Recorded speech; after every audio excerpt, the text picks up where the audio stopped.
Hello, in front of me I've got Xiaomi 12. In this video I'll show you how to add different types of cards to Google Pay. In the beginning, let's enter Google Pay app, tap blue button at the bottom of the screen and focus on loyalty, gift card and public transport.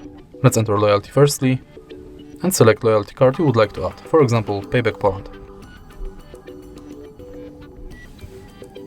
Now you can scan your card or enter details manually.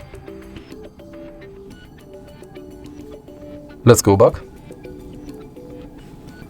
And now let's select gift card.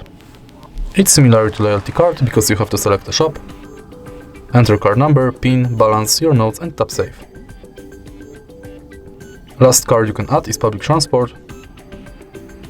If you are able to find your public transport, select it, you'll be redirected to website where you have to finish the inside form. All of your cards will appear right here. If you find this video helpful, please leave a like, comment and subscribe.